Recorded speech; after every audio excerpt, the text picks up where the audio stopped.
Welcome inside the Parisi Palace, high above 3773 East Broadway. This is a live edition of the Jake Feinberg Show, coming to you on Power Talk. Please go to our website, powertalk.live. Download our free app and stream all of our live local programming, including the Jake Feinberg Show. We can't thank you enough for making us part of your day today, and it's a high honor to welcome back a guy, individual who, total sonic expander on the bandstand, but also somebody who has incredible taste in music too. He may not necessarily agree with that, but every single album that he has engineered has some kind of weird, esoteric, sonic expanding, ear stretching component to it. And he continues to do it in his own way. Dan Healy, welcome back to the Jake Feinberg Show. Hey Jake, how you doing? I'm doing great, man. It's great to hear your voice. Did you catch that track coming in? Yeah, I did. Why don't you fill me in a little bit? That was off an album called 50 Foot Hose, Cauldron. Oh, yeah, okay. All right. but here, I mean, Healy, I mean, where, how did you're listed as a producer and an engineer, and you did. Yes.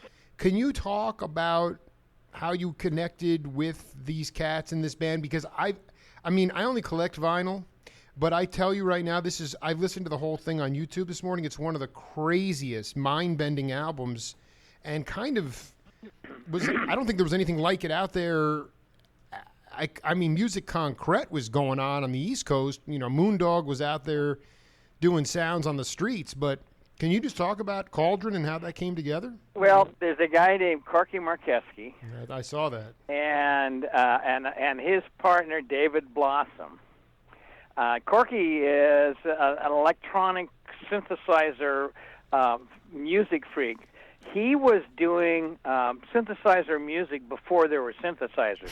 He started out by tearing apart old radios and stuff and getting them to squeal. And do you know what? I guess for your listeners, what a theremin is. You might need to describe that. Yeah, well, a theremin was like the very first synthesizer that came out. It came out in the late 20s. It's named after the guy, theremin. It was really the first synthesizer, and you played it. It was like a box, and it had a rod antenna coming out of it, like a car antenna, and you could turn it on, and it would squeal. And as you moved your hand closer and farther away from this rod, it would change the pitch and change the texture of the sound. And that, plus a couple of other knobs on it, which let you scale it to different octaves and stuff. People learn how to play, and I'll liken it to this. Have you ever heard anybody play a bowed saw? A hand saw that the guy pulls in his lap and bends it and bows it with a violin bow and plays melodies. Absolutely, yes. Okay, well it has that kind of a sound to it. Okay, and that kind of timbre and it's transitional from note to note is in that same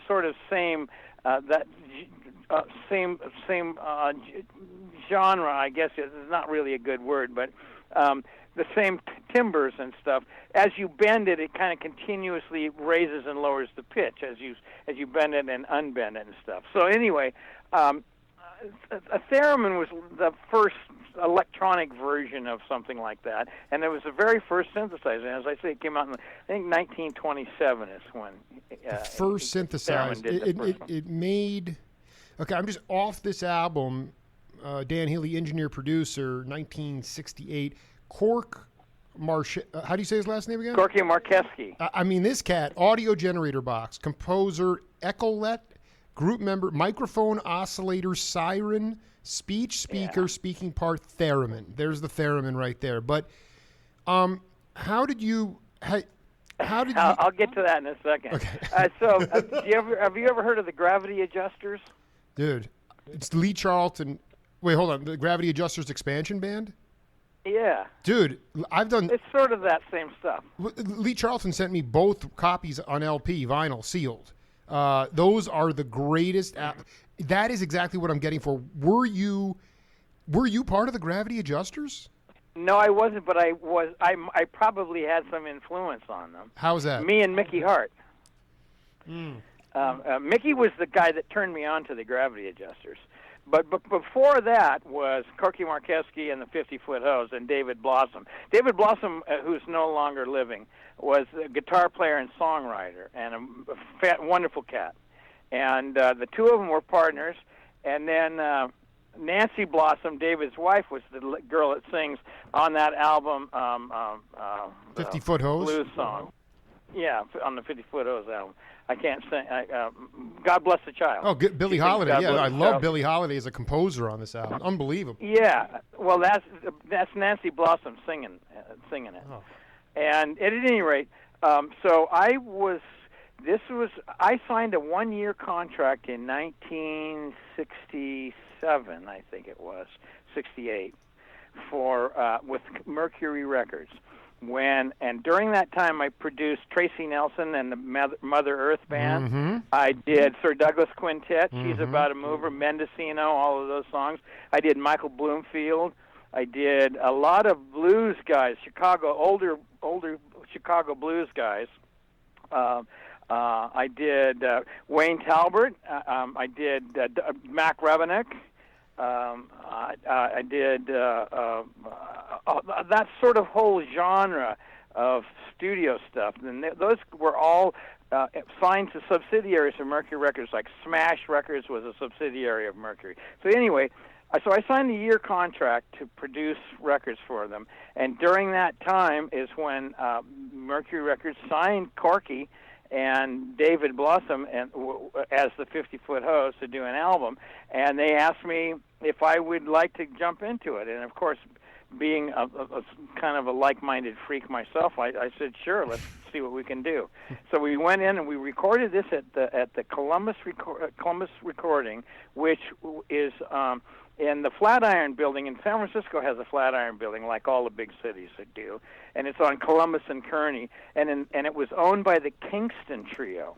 Wow. And in the basement of this 10 or 12-story building was a recording studio that the Kingston Trio recorded in, and it was actually a really great sounding studio. It had some really great equipment for the audiophiles out there. It had a fully balanced Langevin console, and the monitor speakers were 604s, and it was the first studio in town to have an 8-track tape machine. It was a 3M 8-track. And at any rate, so I recorded that, and all the stuff, most of the stuff I did for Mercury, I did in that studio, mainly because I liked the sound of the place. But at any rate, that's how I got involved with Corky and the 50-Foot Hose, and I really had a great time with those guys. I mean, it was fantastic doing that. Was there anyone doing anything close to that before the 50-Foot Hose? Because this one of the genres is bizarro. I've never heard of a musical genre in that vein. But I mean, as the engineer and producer, how did you incorporate Corky's all the electronic sounds within when the guys were actually hitting it live? Well, I gotta give Corky the credit mostly for figuring out ways of incorporating it. Although that was the task I wore 2 jackets. I wore the producer jacket and I wore the engineer jacket for that record.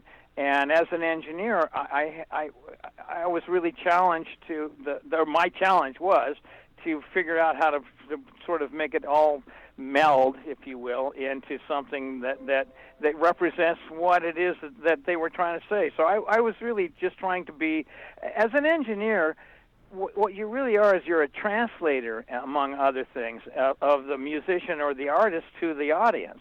So as a translator, I kind of just developed ideas, and I brought a lot of my own equipment, and I built a lot of pieces of little interface stuff here and there that helped us get it all on tape and get it and record it. So it was definitely a team effort, but I really one of the things that got me was that Corky and the 50-foot hose concept wasn't just synthesizer music, because it was all, that's where the gravity adjusters aspect came into it, okay? Because he beat on pots and pans and garbage can lids and stuff, as well as all of the electronic synthesis.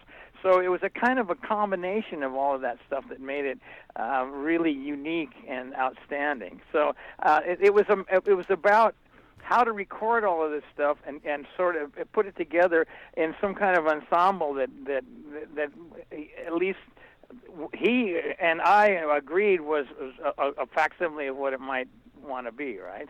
Well, you just said something interesting, and I really need you to, being kind of a total neophyte when it comes to technology component, you talk about building these interfaces for recording it, for recording the sounds. What could you give an example of the kind of stuff that one of the things is that one of the very first things that I innovated is what's called a direct box in the recording studio. Now, when I first began in studios, a direct box is a way to record a guitar or any musical instrument that has an audio output directly into the console rather than going through a speaker and using a microphone. And it was called a direct box in those days, and as far as I know, it still is. But one of the drawbacks of the direct box was that it taxed to use, for lack of without getting into the minutia of electronics. Sure. It taxed the guitar pickups, and so it stripped away. It sucked off the highs and the high frequencies and the low frequencies. So you could plug your guitar into it, but it no longer sounded like your guitar because of the taxing of the weight of the electronic weight of this direct box circuit. So I was doing the Charlatans. I was producing the Charlatans. That's another band I did for Mercury. Well, we know that's a whole. Listen, we only play the same song once, so that we got that later on. But the go ahead. Richard Olson had this really rinky-dink Kingston, I think it was, one of those Japanese basses. It was like one of those ones you got for $49.95. Oh, and it had these really, but there was something about it he liked, and I must say I kind of like the sound of it. When you plugged it into a direct box, you just lost the sound. It just took it away. Wait, this was a Japanese-made bass. This was I think it was called Kensington or Kingston or something like that. And it wasn't like it didn't. Did you hold it like a Fender bass guitar? Or? Yeah, it was just a regular bass. I did. You know? It was more like a Hofner in that shape, the kind of violin body, hollow body. But about halfway between a jazz bass size and a Hofner size. Mm-hmm. You know what a Hofner is, right? Well, I know what the bass was a little teeny body. Right. That Paul McCartney used to play. Yeah, I think Percy Heath used to play one of those too. Well, maybe not. It was probably. Yeah, I dig. And anyway, they were notoriously cheap, and you could buy. And you always saw them hanging in hawk shop windows. Okay. And anyway, so when I plugged it into the direct box that they had in the studio, it just sapped all of the tonality off of it.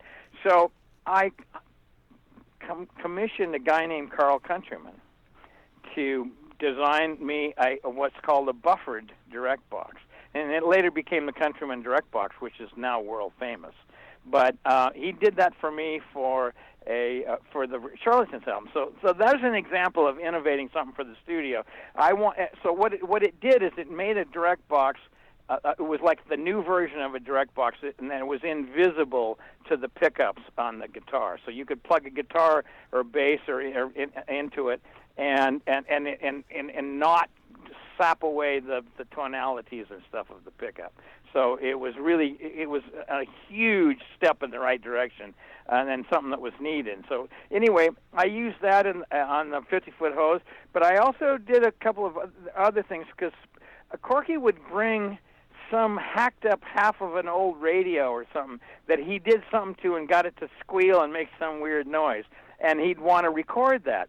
And so I would have to figure out some way of extracting the electronic signal out of it and feeding it into the record board, the mix console, so that I could record it onto the tape machine. And so I was perpetually jimmying and jury-rigging some kind of piece of equipment so that we could get it to hook up to the console and we could record with it. So that's kind of what I meant about that. I dig. We're talking to Dan Healy live on Power Talk here on the Jake Feinberg Show. This kept me up a little bit last night. I believe, commercial recorders. You told a riveting story about basically getting those opportunities on the weekends to bring bands in. But I in between our last conversation and now, I was talking to the Fish, Barry Melton. He lives in Paris now. He quit his law practice and moved to Paris. And he was talking about this concept of, folk music, when you blend it with psychedelics, and you take it, and once you leave the head of the tune, all of a sudden you're playing you're playing jazz. And he said all the cats that came out of, whether it was Fish, whether it was the Dead or Yorma or the Airplane, they were all folk musicians. The one cat, pretty much, they came from the Berkeley folk music scene, the coffee house scene. Exactly. The one cat who was literally a rocker was John Cipollina. And I wanted you to talk. Absolutely. And I wanted you to talk about this. I wanted you to talk about this tri-amp guitar setup and the first rig that I'm going to go on record. I want you to correct it if it's wrong. The first pedal board and guitar rig that you built was for John Cipollina. That is absolutely true. Break it down. That John Cipollina was, for one thing, the most beloved friend I have ever had in the world. Okay, but also he was the most fabulous, fantastic artist and conceptualist. There was a whole side of him that did drawings and stuff. They're just outrageous stuff. But as a guitar player, he was as unconventional as you could possibly imagine. And for a long time, it almost made him an outcast. Until it was the ugly duckling story. Exactly. Right? Until he grew up and he grew into his shoes, as Jerry Garcia would say, right. And became known as John Cipollina, the fabulous guitar player. But I called him Batwang. Okay. Batwang. Batwang. Okay. And he had, I don't know if you see pictures of him as guitar, but he had his guitar. He had bat wings. His pick guard. He had special pick guard. He played the SG, Gibson SG, and he had it was the 22 fret one, and he had his new pick guards made for it in the shape of bat wings. And he just liked that. He was a kind of a long hair, really always dressed in black and leathers and stuff like that. He was sort of a Batman kind of a character, and he had all this bat stuff. And I called him Batwang because you know what a bat is, and you know what a wang is, don't you? Sure, absolutely. I called him. So that was the ones who loved him and knew him called him Batwang. Let me just read. I want to read this from Mario. Sure. This was from our second interview. He said, all right. He said, John, my brother had the first tri-amp guitar setup, or you had a dedicated set of amps and speakers for each frequency range. For the low frequencies, correct. He had 2 Standal Imperials, which for the time were extremely powerful. He had 4 15-inch speakers and probably 800 watts for the low frequencies. He had a twin reverb on top of that with 12-inch speakers. That put out a couple hundred watts, and that was for his mid-range. For the high frequency, he had dual Schulman amplifier at the top, which was just the amp without speakers. It was hot-rodded by none other than Dan Healy, and added another couple hundred watts. That powered 6 Wurlitzer high-frequency drivers with trombone bells attached to them. Yes, that's They looked exactly like right. trumpet bells, and they were actually trombone bells. John was the first person to have a pedal board. All right, I could go on and on and on. I'm just like, but when Mario told me this story, that was really, I realized that I'm like, Healy's first, your first project, really. Was that the first thing you created before the direct box? Was that the first rig? No, I did other stuff. The first stuff I did was actually, the very first thing I did was Pigpen's Oregon, and this is probably back in 1966, I would say, 65, maybe 65, end of 65, first part of 66. He had a B3, but there was, I don't really remember, but it would never work right, and it never sounded right and everything. So I took his organ and I hot rodded it. But I also redid all the cabling and redid the amplifier and the Leslie speaker and stuff like that, so that it was much more reliable and much more sturdy and stuff. And so that was actually the first thing I did. And then when didn't I tell you the story about I lived in the houseboat next door to Quicksilver, right? We haven't really vetted that though, but yeah, I mean you can go there. Go ahead, yeah. All right, and so when those guys found out that I knew about electronics, and at that time I was working on commercial recorders, and I knew about electronics and knew about amplifiers and stuff like that. That's when John was really the one that I got to know the best. Although I knew him from the Chord Lords and from high school days and stuff like that. I didn't really get to know him until later on, when we got to really be really close friends.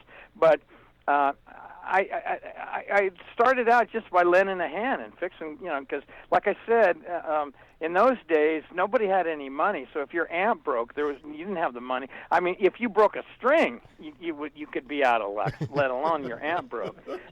So yeah, right. So I was like, hey, we'll get down to do it. So I did it, and I enjoyed doing it, and it didn't bother me. I had a regular gig at the studio, and I was doing all right. And so I kind of got into it, sort of piecemeal in a way.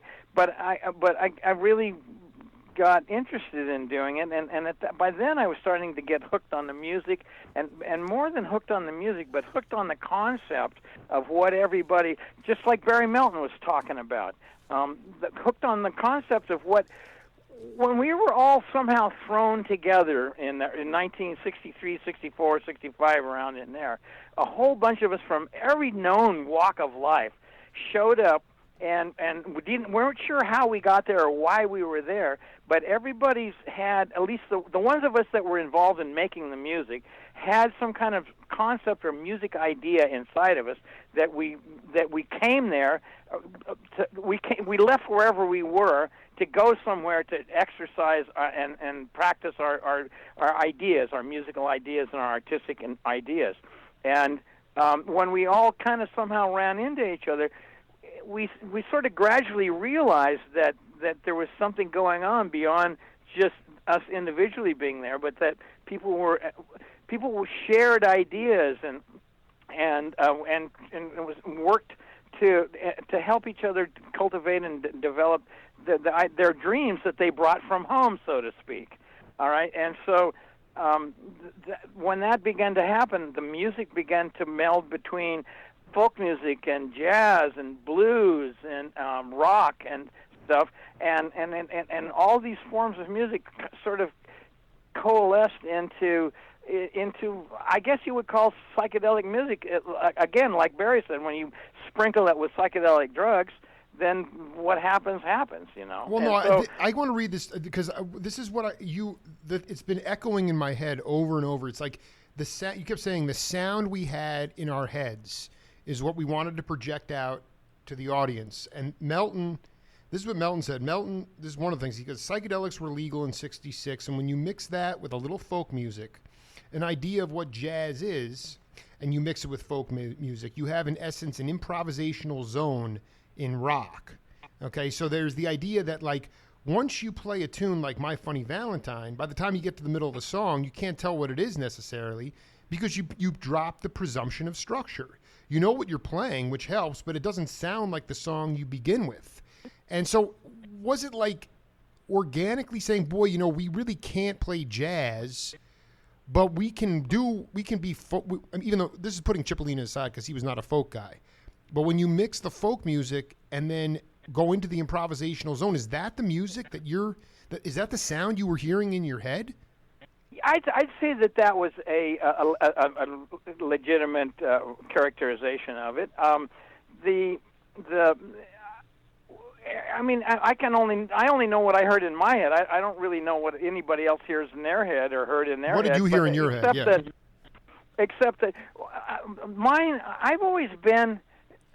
I wound up being the sort of the translator. Okay. I know. I think I told you the last time that I started out as a player, but I discovered that I had a knack that a very special gift of ability of hearing and sense of music and pitch and not only that, but the touch of all of the electronic equipment, the recording and microphones and speakers and turning knobs and all of that. So that was my gift, and so music sort of took a back seat from the personally playing it, and the front seat began occupying my time, sort of helping all of my acquaintances and friends and stuff translate what they heard in their heads. So I'm in a funny way, I'm sort of a translator, or acted as a sort of a translator. And so I would understand and hear what they were hearing, and I was the guy that could show them how to make it come out on a record or come out in an auditorium. Okay, so that was my kind of, I would probably say that was my biggest role of that, of recording and of producing and mixing and stuff, was as a translator.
what was the sound in Dan Healy's head? You said you were a driving bass player. You loved Bill Evans. You loved Counterpoint.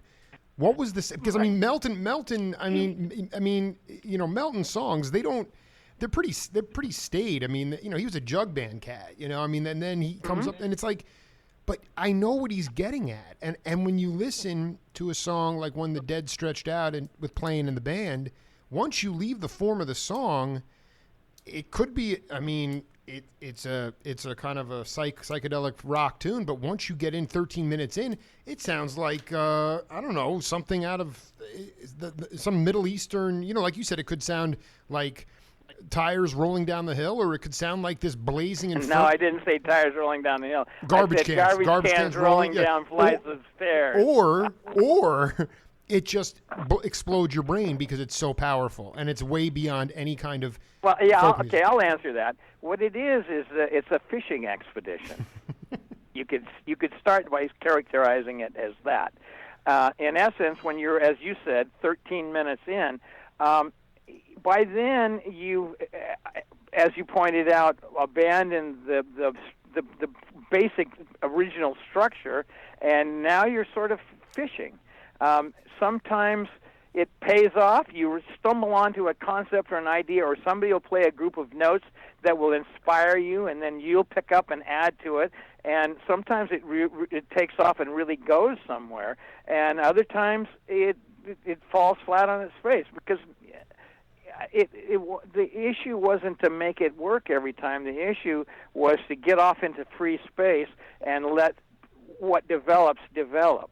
Okay, so that's really, and in that sense, I don't think that anybody that has ever come up with anything spontaneously creative would have to say that they were intending to do it. It's the kind of thing that it's the unintended consequences is what we were looking for. It's what might happen if you took all of the reins off.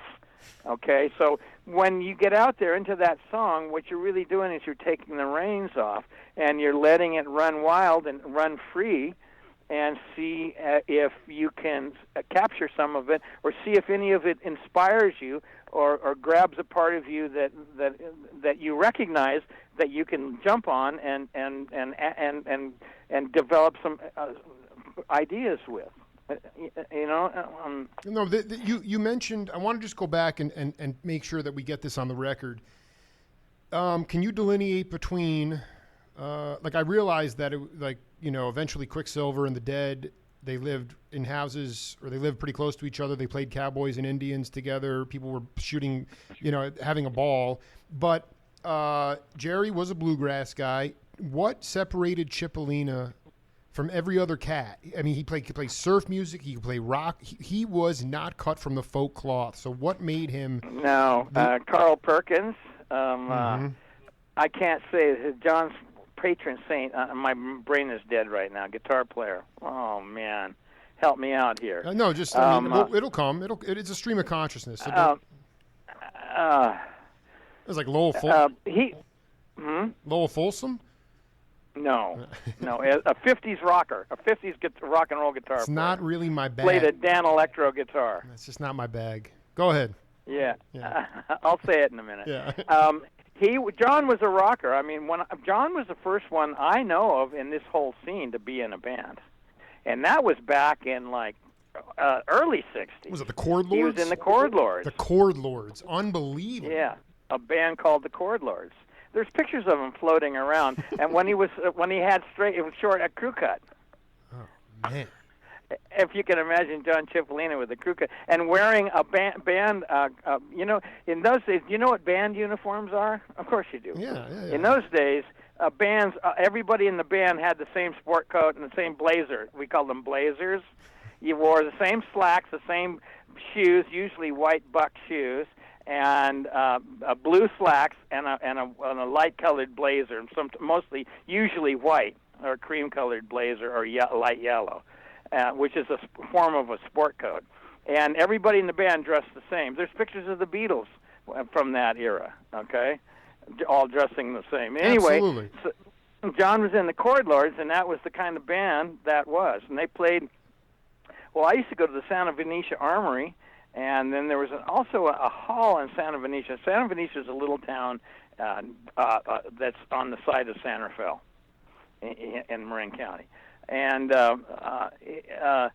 there was a hall that was, I can't remember, it was a fraternal hall. It wasn't Elks, it was like maybe IDES Hall or one of those fraternal organizations.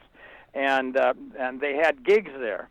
And when the first time I saw John play was at that hall in Santa Venetia, and then and he had I forget what kind of guitar he had. He had a Fender amp. I think it was like a one of those old blonde Fender Deluxes or something like that he was playing through, and he was a rocker.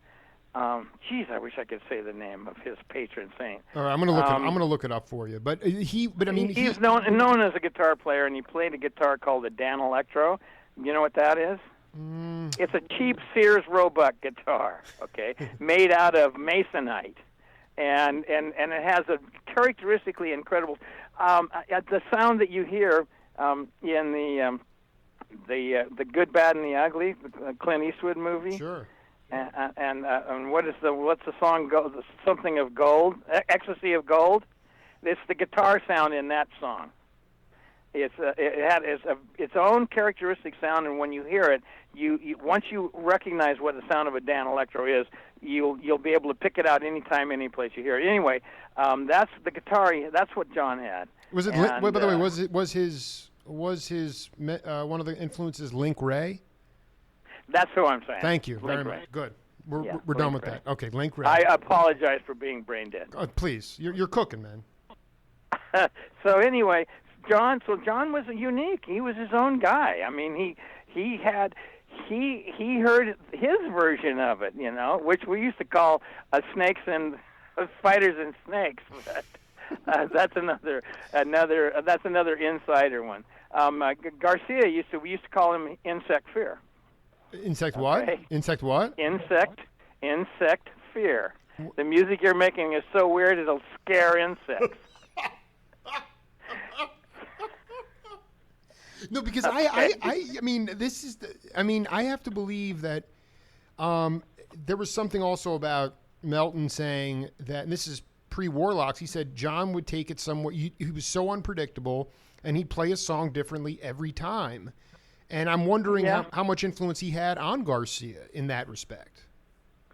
I don't know. I think Garcia had his own. He had his own snakes and worms. Yeah, really. I don't know that they. I mean, it's hard to say because it was all happening simultaneously at that point, and it's hard to say who influenced who. It's my best guess and my best reckoning that besides what happened on the spot, most all of us were influenced by generations before us and various music and musicians that were our peers growing up, okay? I would say that's probably the major contributor. So the bluegrass people had the Doc Watson generation before them. The jazz had all the jazz greats from the 50s before them, and the rockers had all the rockers from the 50s. Link Ray and those kind of people. So I would think that as far as us influencing each other, I think we were pretty much fully occupied just trying to manage what we were doing. You got to remember, we were all just learning how to play. Okay. Sure. So we were growing with our music. I regret not calling you an hour before because I wanted to get my hands on some of this studio work with Treese and Giannini. But the thing is, I just talked to David Garibaldi last night. He's going to track down Pete Sr. for me. But how did you first connect with Giannini? Was it seeing him with the Escovedo brothers? It was the Spiders. The Spiders. So then, but I mean, you said that he's from that East Bay. He was playing with the Escovedo. He's an East Bay Grease guy. East Bay Grease. There you go. But did you venture over there to play? I mean, because you were. I mean, you. Yeah, because Richard Treese lived over there. Right. And Richard Treese. I met Richard Treese. Do you know who Johnny Draper is? No. Okay. Johnny Draper is Rusty Draper's son. You know who Rusty Draper is? He's a famous 50s. He's my parents' generation, country and western country singer and songwriter and stuff. He had a song called Nightlife. Sure. Oh, the nightlife ain't no good life, but it's my life. That song. He was his son was Johnny Draper. That was Rusty Draper. He played in Vegas, and he was like a cabaret lounge act guy, a big time, Reno, Vegas, and all across the country. Anyway, so Johnny Draper was one of the bands that had when I started at Commercial Recorders. When I told the story about on the weekends I got the gig of doing demo tapes. Absolutely. Well, Johnny Draper's band was one of the groups that a guy named Herb Handler, that was a talent scout for Capitol Records, brought that. The Cheaters was the name of their band. Okay, Johnny Draper was called the Cheaters, and that was another band that wore outfits, costumes. They all dressed the same. Anyway, Richard Treese was the guitar player. Okay, and I got to know Richard, and I got to know Johnny too, for that matter. But I got to know Richard really well, and then so Richard and I, so I was playing bass, Richard was playing guitar. We needed a drummer, and we found Butch, and Richard knew Butch from the East Bay days, and from the Spiders and all of those guys over there. So we went at one time. One day, finally, we just got up enough nerve. We went to Butch and we said, we're taking you. You're coming with us. And he said, okay. And we formed the Bicycle. If you could, again, going back to the music, the sounds that were in your head, when you were, the tragic time when he passed away, but you were down at the Whiskey A Go Go, Whiskey A Go Go. You said you were channeling. You said you guys were getting into jazz. What does that mean for the Healy Treese, for the Bicycle? What did that jazz sound like? Well, the Bicycle had like kind of three factions, as all bands had in those days. The Stephen Fisk was the lead singer, and he also wrote his own songs. And he was kind of his influence. He was a New York City boy, and he grew up in the sort of cabaret New York City. So his songs tended to be like in that sort of cabaret vein. And so he wrote not really folk songs, but they were kind of ballady songs. But they weren't necessarily to folk rhythms. They were to more swing rhythms and stuff like that. And then Alan Rose was our keyboard player. He played a B3. He was a kind of a blues influence guy, but he also played jazz. Jazz and blues was his thing. And Richard, believe it or not, Richard Treese had a lot of gospel background. Really? Okay. Yeah, and he was really played gospel music. And Butch Giannini could just play anything. Okay? and he could nail it. And so, and I was game. I wanted to. What I heard, I wanted to pull together arrangements and make a really tight band, and really well rehearsed, and really, I wanted us to be able to command whatever. I wasn't so concerned with the nature of our music, but as I was about of how well it was constructed and how well it was executed and performed and stuff. So I wanted to excel in that area of being able to, if you'll pardon the phrase, kick ass. Okay, and so. So when we put it all together, we did that. Now we started doing about a third of the stuff we did were cover tunes, and 2/3 were songs that various ones of us had written ourselves. Richard wrote some of them, I wrote some of them, Alan wrote some of them, and Stephen Fisk wrote some of them. But when we, towards the end, when we would be jamming, it would start getting into this jazz groove. And Butch, for one thing, would probably was one of the inspirators, if that's a word. But Richard picked right up on it too. Wow. And I was more than game for it, and Alan was really game for it. So it would just go off into these jazz spaces, and I have very little tape of us doing it, but there's a couple of songs that we have that managed to survive on. You got to remember, I know I reiterate this over and over again, but there just wasn't tape recorders in those but days. you do. Nobody had There's recording something equipment. there to at least get I got it. My ears. I guess also the other thing. I know you wanted to have a really good, tight, kick-ass group that you go up there and have these good sets, and they weren't sloppy and that. But I mean, like at that point, were you? Well, I wanted smoking music. I didn't want to be dangling around. I wanted us smoking. You wanted it to burn. But I'm saying, who like at that time was it? Who were the cats? You weren't playing upright, so I mean, who were the cats that you were getting off on, bass wise, or were you just your own person? Were you creating space? I mean, I'm thinking about. I mean, you were a pocket bass player. I'm just being my friends always. I think if anybody, I kind of wanted to be on my own, so I tried not to be too influenced by other people's playing. But if I was, it would be I was mostly influenced by the sort of Nashville sound, and there's an early Nashville sound and the Texas swing sound and stuff like that. I liked that kind of bass playing. I liked a lot of the cabaret stuff from the 50s. I was impressed by that kind of bass playing, but that was mostly acoustic bass, and so I did my own version of translating it to electric bass, and so I kind of tried to draw from all the music I had heard, and at the same time overlay that over the music that we were playing. I'll give you an example. There's a bit of a piece of a tape.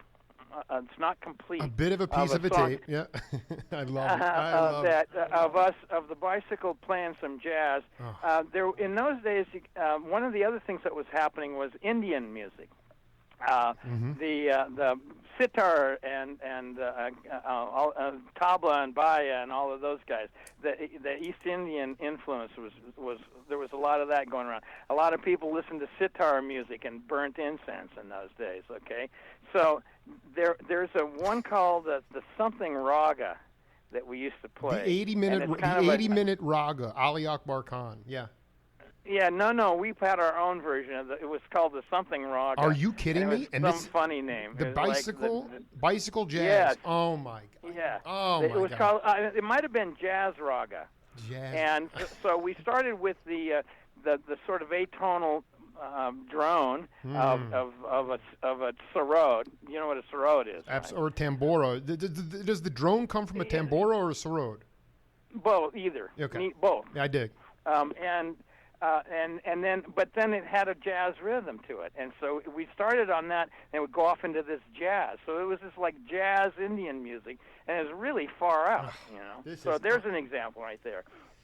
Somewhere I have like it's one of those ones that the roadies were running the tape machine, and of course they were always busy playing grab ass with some chick, so they'd forget, and the tape would run out, and the song would be over, and no one changed the tape and stuff. So we lost a lot of music because it was again not organized, and they weren't professionals, and they weren't expected to be professionals. But at any rate, so when I say there's a piece of it, it's like whatever there was before the tape ran out, and that is an example. But unfortunately, there's precious too little of those kind of influences of us. You do have. You said you did have some studio work that was a little more tight. I do have some studio stuff. Yeah. Just be great to hear Giannini on the trap set. We got a game on this program again called Name That Voice. I'm going to put this in for you, and then we'll come back and break it down.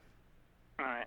About the same time, the band I started, the Brogues, with Rick Campbell and Eddie Rodriguez, Bill Winterton, had just broken up, and Gary Duncan had come into that band. So him and I just we tried out L.A., and then he knew Chris Brooks in Frisco, so she let us move in for a while. She knew John and David. John and Jim Murray, rather. David came in after he got out of jail. But yeah, we just moved up here and just happened to have a good time. I wanted. Who is that voice? I know it, and I can't say it because I don't. He gave you a lot of clues there, Healy. That was. I know. The mercurial drummer Greg Elmore. Oh, Greg. Okay, yeah. You know, but Lumo. Lumo, that was his nickname. Lumo. The question is this: Lumo. How can you talk about with Quicksilver, what it was like to work sound for them, if you did in a live setting, as opposed to getting it into the studio? How did you work with them making those seminal? Some of those Quicksilver albums are live recordings. But can you just talk about the difference between, getting the sound right in a hall versus actually getting them to lock in the studio? Okay, here's how that works, and it isn't just Quicksilver. It kind of works generally speaking. Okay. If you're a record producer and or recording engineer, and you work with a band in the studio, and you establish what everybody sounds like and what you were striving for, and establish a sound. It's if you know what you're doing and you understand the instruments you're playing on, meaning the sound equipment instruments, then it's easy to translate it into a live performance, and or it's easy to translate a live performance. You can go back and forth from live to studio and studio to live, because once you understand what is being said musically, then the rest is just being able to bring it out through the instruments that you have at hand. So it's not. I know people like to think that there's a lot of hocus pocus involved in it, and I hate to be the bearer of boring news, but the truth is if you understand the music and you understand your instruments, you can go back and forth fairly easily.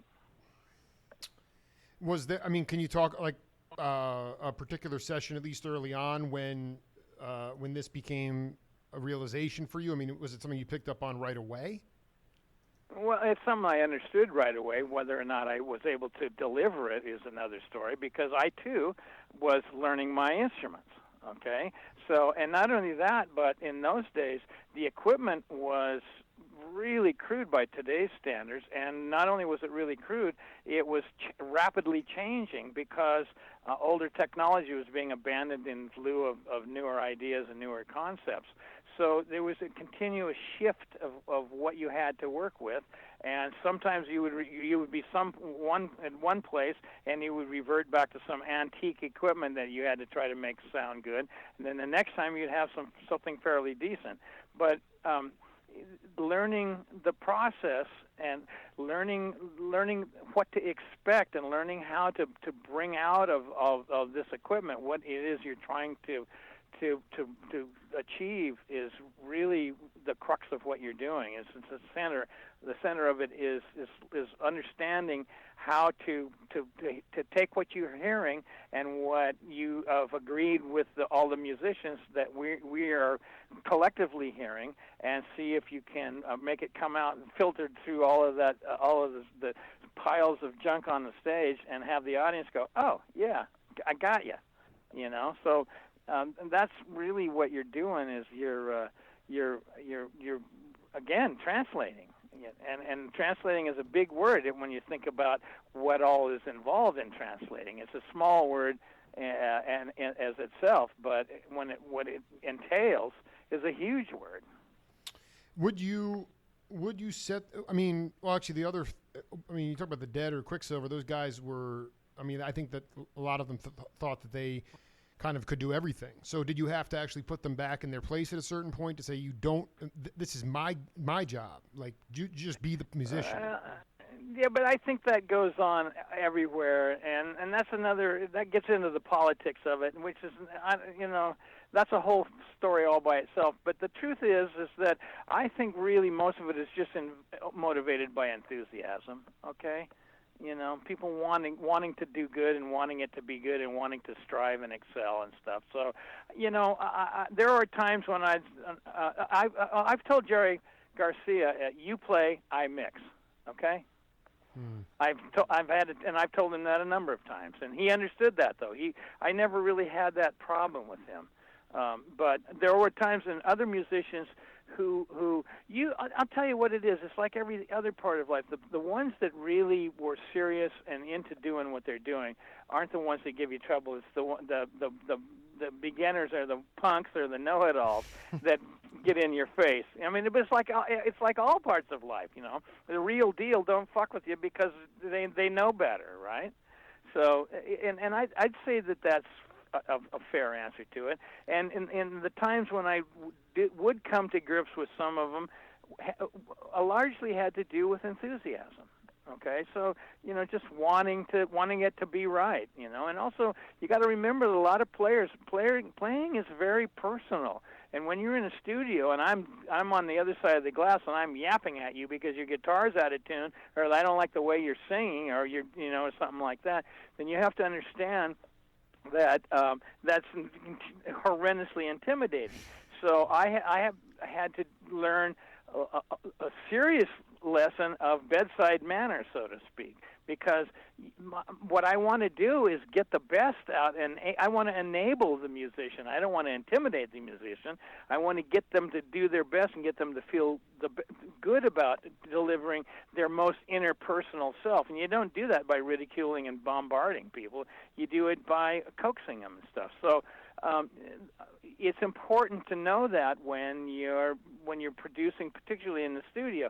Live, it's not so much, because live, once you're on the stage, once you pull the trigger, it's on its way. So I can't yell at anybody too much live. But in the studio, there's a certain part of you that has to be a music cop, and that's just. But at the same time, anybody that really understands it knows that it's for their own good that you're doing it. Because if I let you play out of tune, you play the best track you ever played, and one string was out of tune, then you're going to have to you'll lose what you've done. So it's important to have somebody to produce you. I can't perform when I get on the microphone side of the glass in the studio. I can't do it without somebody standing in the control room side telling me what to do, because of so many years of understanding that when you're out there, you close your eyes, you have a pair of earphones on, and there's a whole world out there. You have no idea. You talk about vertigo. You're lost. Right. I mean, you're in space, and so it's to have someone tether you is a more than welcome experience. Okay. Did you learn from? I'm curious about your philosophy. If your philosophy was always about miking. Today there's so many mics, and you can mic every single instrument. But before, were you always somebody who mic'd the room instead of miking individuals? I mean, would you bring them into the room and see who needed more bass or more treble or more guitar before you would mic it? I'm not sure exactly what you're. I'm not sure exactly what you're saying. Well, like John Mello, the old head engineer at Chess Cadet. The older they would set up a room full of musicians. They'd see who needed more bass or more treble in their guitar amp, and they did it to sound great in the room. And then they would mic the room instead of miking the individuals. That's the way they heard. Okay, I got you. Yeah, that's a split answer there, because the reason why the reason why is that when you're recording ensemble, that's the right approach. But when you're doing tracks at a time, then what you're really doing is you're optimizing the individual sound of an instrument. So, and a lot of studio recording isn't ensemble. A lot of it is you lay down the bass and the drums, or you lay down a rhythm guitar with the drums or with the bass. And so when you're doing that, you're not listening to the room, you're listening to the sound of the instruments. So because you're going to lay on many other instruments and voices and stuff.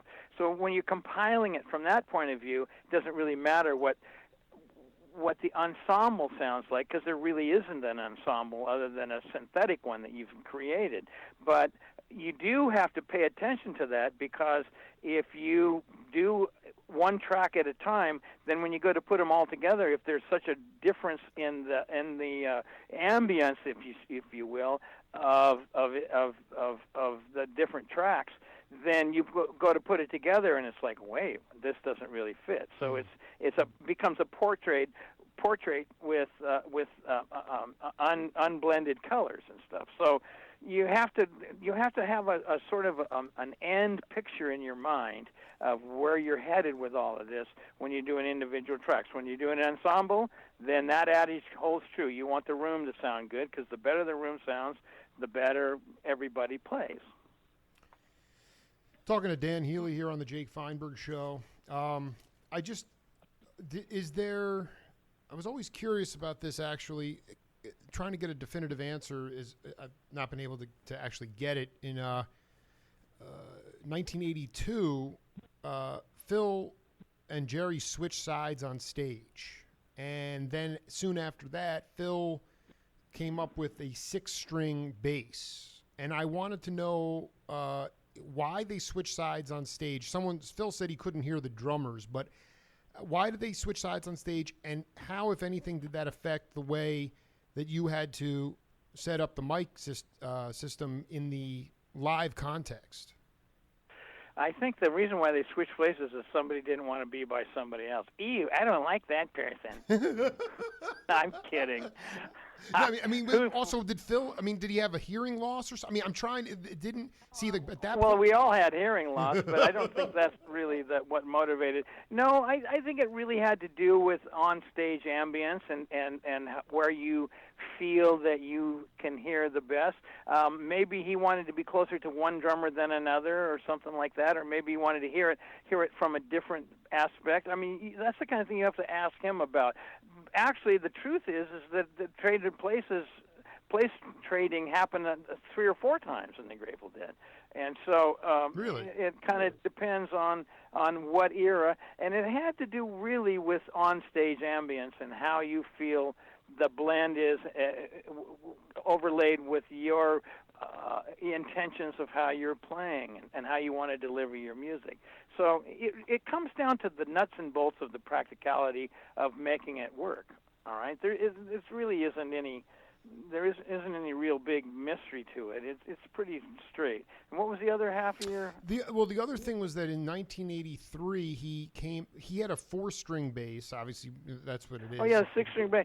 He did it for a broader playing field. All right, more to do. You can go lower and you can go higher. You go lower. Was that because Garcia was able to go lower and go? I'm just trying to figure out. No, it just had to do with being a more expansive bass player. Right. Again, there's no real. Try not to look at it in terms of one person versus another. It's more individual endeavor. Okay. Sure. No, I mean at that time, it's my favorite era of the Dead by far. They were still, essentially that was my question, is that you were like, was there a discernible difference in how you would set up miking in Not really. By then, I had achieved enough knowledge. I had enough experience under my belt that you could throw anything at me. I was ready for it.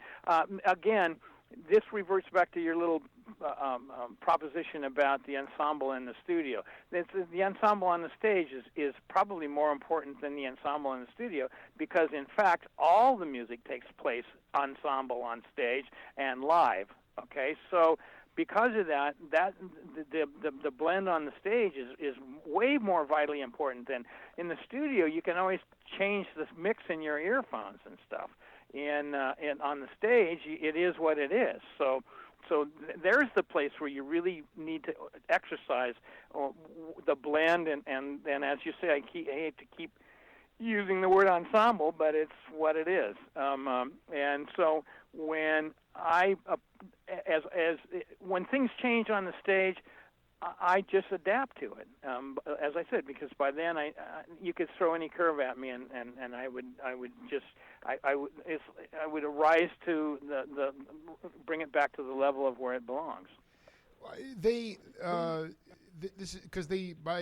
In '83 they had you were still going to colleges and playing sheds, and obviously Touch of Grey had not really exploded, and I'm just trying to figure out ultimately, and it might seem very obvious to you, and there's some epic pictures of you with them, but was it just like you were getting annoyed seeing like 15,000 Newman microphones in front of the soundboard? Because I mean, you listen to some of the front of board stuff from before you instituted the taper section, and it is like in front of you. It's in front of the speakers. Yeah. I got all that. Listen, let me tell you something. I had mixed emotions about that, and that's another long story that had to do with division amongst us as a group, as a band. Okay, some band members bought into that record company bullshit about if you let people record you live, then they won't buy your records, which is pure and utter bullshit. Bullshit, yeah. And the other one, but there was a serious problem with all the microphones, and you can understand that I'm basically a taper at heart, so I my sympathies lied in that area. However, there's a point at which you can become too maniacal about any of that stuff, and there were people that pushed kids out of their seats who had stood in line for 12 hours to get a ticket, and saying, I need to put my microphones here, and slapped people and hit people for talking around their microphones and stuff. So when it gets down to that, it's like, wait a minute, man, you've gone way over the line.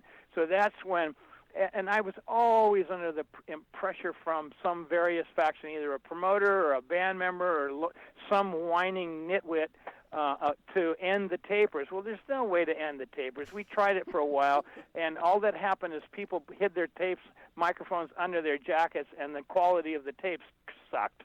But there's still just as many of them out there. So that there was no such thing as ending it, and that's when I created the taper section behind me at the mix board.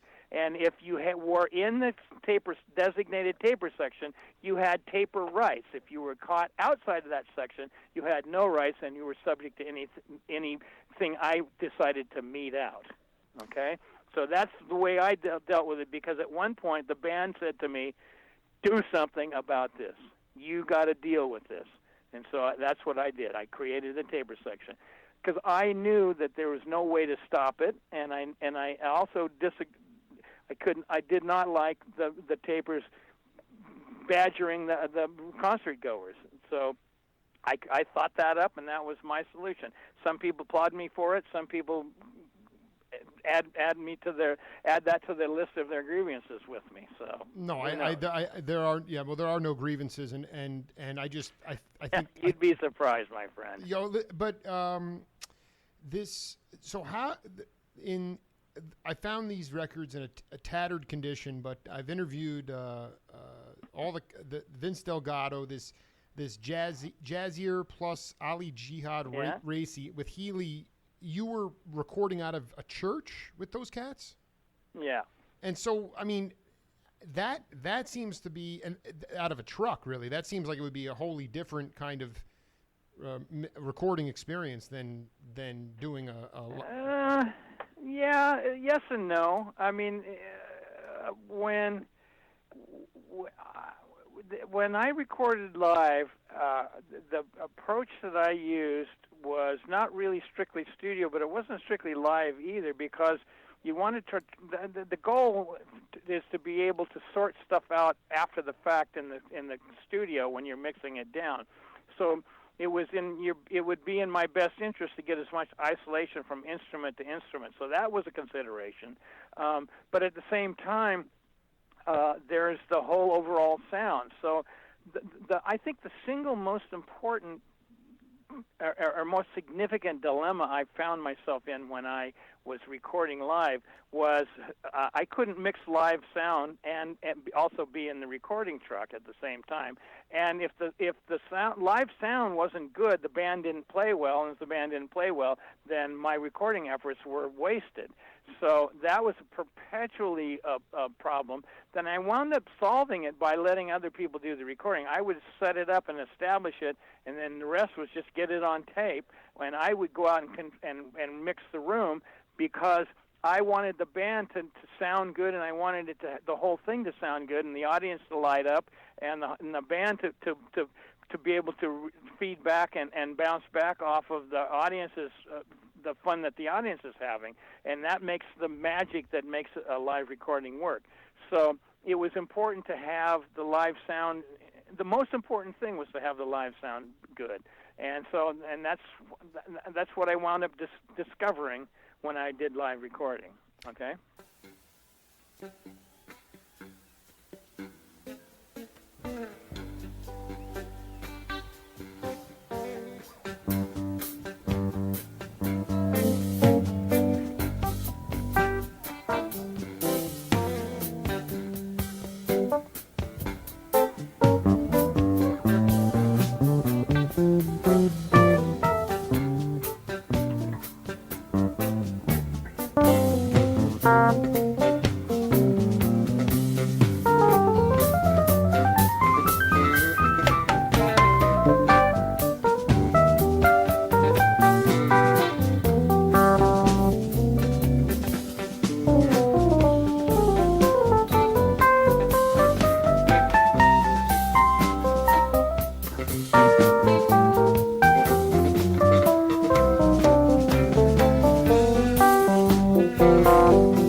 Ensemble in the studio were like with Blues for Allah, things like that. Did you have just the rhythm section come in and record, or with that group were they all together?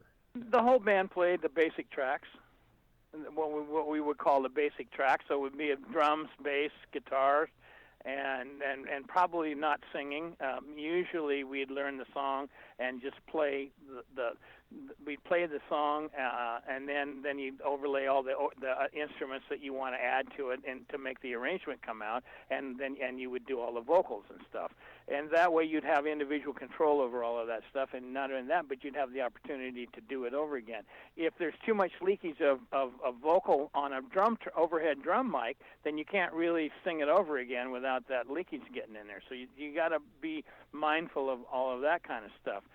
So we did it kind of what we called basic tracks, and then we did overdubs. I'm trying to think of what I was going to say something else there too, but it somehow got away. Did you? I was going to say, you know, I with some of Jerry's solo albums, you know, Healy, you clearly were like, you know, on the cusp of engineering and recording in the San Francisco area. I was wondering if there was a definitive difference. That's the wrong way to say it. The slick LA scene. You would go down to LA to cut those solo Garcia albums, because there was a lot of studio cats like that were on those albums. I mean, even Run for the Roses, it says you played guitar on that. And I'm just trying. I'm like, yeah, I did. You did play guitar on that? Yeah. I mean, I don't think that's even on the back of the record. I mean, that's like beyond me. But I'm saying, what was your vibe when you went to LA? Because I mean, as far as being an engineer there, were there cats there that you admired? I mean, Absolutely. There were peers and engineers, mixers, and stuff. The guys who I really respected and thought the world of that were doing really great work. I mean, I never really thought of myself as, I don't know how to say this, but I never really looked back that much. When I was doing it, it was sort of for the moment, and that might have been remiss on my part, but I never really considered, wasn't that conscious of what I was doing. I was really impressed by what I saw outside of myself. So I never really thought of myself as a notable person in the industry, you know. And it wasn't really, I mean, I still don't to this day, to a degree, although I know it's not true. But you know, and when I went to L.A. to record, I was pretty much in charge of what I was doing. So people were catering to me as much as anything else. So I wasn't really exposed that much to the sort of LA way of doing things. Even though, don't misunderstand me, it's not a value judgment or anything. No, it just didn't happen. Like, I was totally respectful of everybody and what was going on. Who were like Val Garay? Who were some of the guys you liked? Yeah. He's one of them. Oh, geez, I can't think of any names right now. Okay. No, I was curious. Russ Gary. Mm-hmm. That's right. You know, gee, I'd have to, that's the kind of thing that has to come out over time, because I can't. I'm not real good at blurting out names and stuff. But yeah, there were a lot of guys. The first person that impressed me was Bill Putnam, who was Mr. Universal Audio, United Audio. Wow. Okay. Wow. He's when I was the very first record I ever made, there were no, when you cut it to disc, there were no stereo mastering lays in the Bay Area. So you had to go to LA. You had to take your master, get on an airplane, take your two reels, one for each side of the record, go down to LA and master your record. And Bill Putnam had a mastering plant.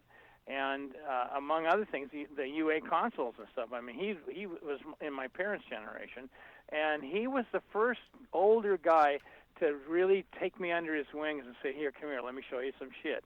And he took me in the studio and taught me how to master, and taught me, not that don't misunderstand me, not that I'm any kind of an authority on it, but I mean, he familiarized me, I'll say it, with the process of mastering records and how to get what I wanted, what the limitations are, what to watch out for, the traps and the pitfalls and the advantages and so on and so forth. And he was just an absolute master at that, and he was as good as a father to me, okay? So, you know, if I ever, any time I ever have a chance, I always like to thank him for his kindness and goodness. One final question for you in set 2 here with Dan Healy, and I just feel like we're just getting going here. But when I'd really like you to take us through this experience for you. I had a chance to interview Bill Cutler, and he told a story about John being sent early to Egypt with all the gear, and when they got there, the authorities there, whoever was there, had him disassemble everything. And then he had to put it all back together, and there wasn't exactly like an Ace Hardware around for different. And so and ultimately, apparently, Keith's piano was out of tune, so that's why the tapes were never really released. But I'm just thinking to myself, okay, I know I always talk to the African jazzers about going to the motherland. Most people think civilization started with the Greeks and the Romans, but it started in the motherland. And I'm like, I don't think Healy was necessarily in the closest you probably ever got was Egypt. I could be wrong, but if you could, please paint the picture of that experience, and how did you figure out to get the sound from where they were playing? Well, first of all, you got to understand that the scope and magnitude of being there and the event far and away outweighed the music we did. played, and I that's did. the real reason why we didn't release any of it, because we didn't really play that well, because it wasn't about how well we executed our music. It was about being there on a total eclipse of a full moon night, and in a mind-blowing place that has all the historic weight and depth that you can possibly imagine. So the Grateful Dead was like a grain of sand in the desert there. So that's really what happened to the music.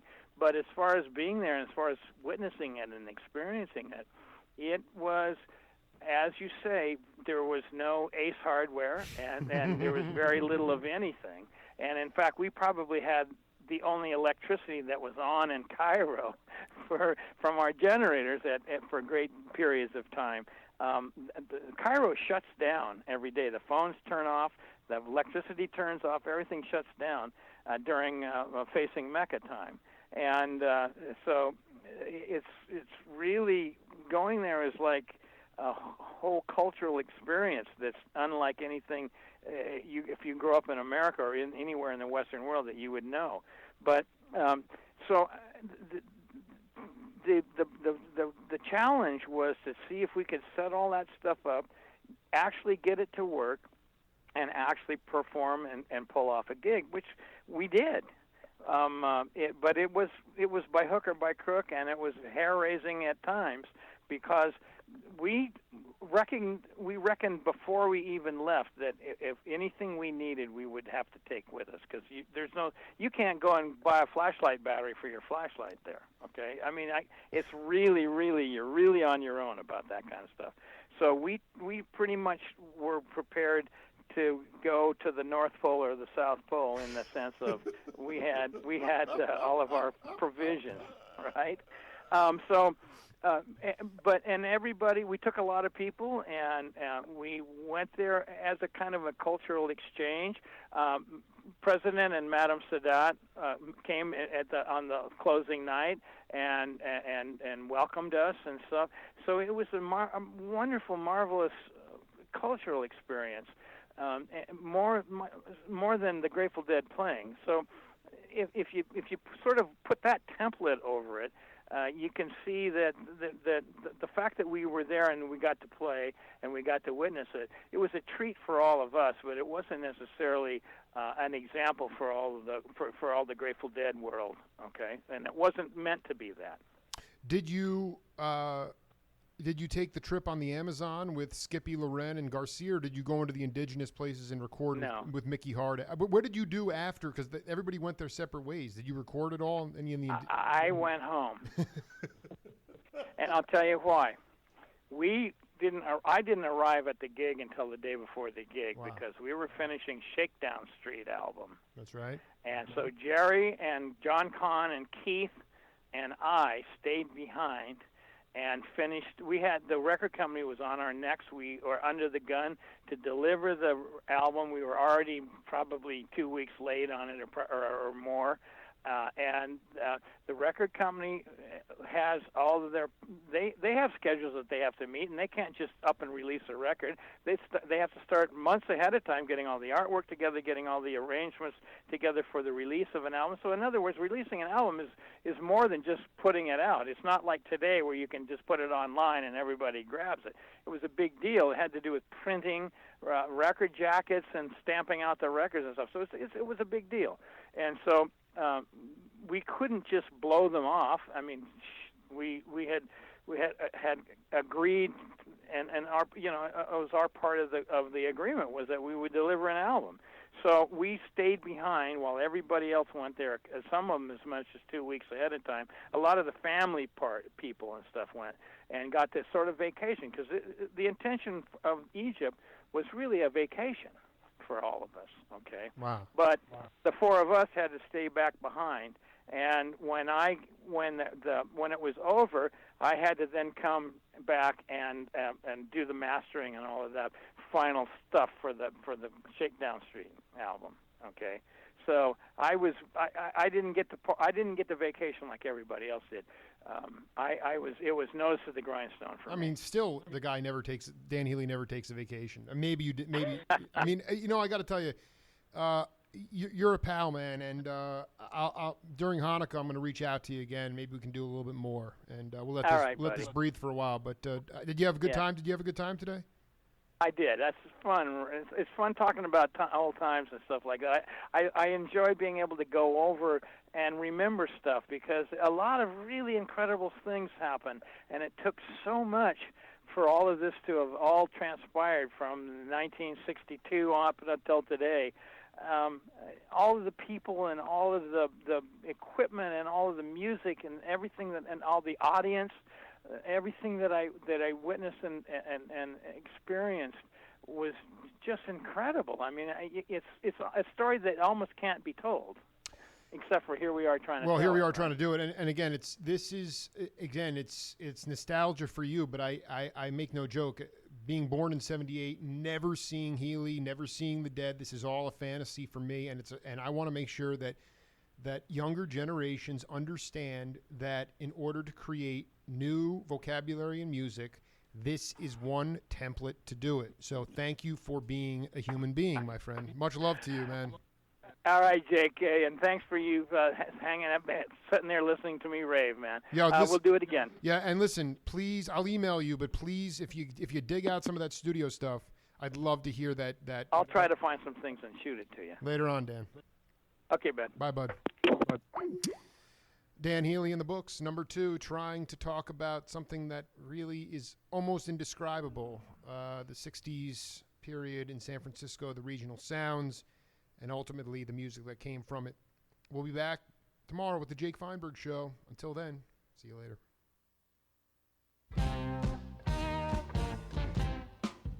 I saw you smiling at my smile. I spoke, and this is what I said. My life's as easy as your smile is good, 'cause I'll be easy when I'm dead.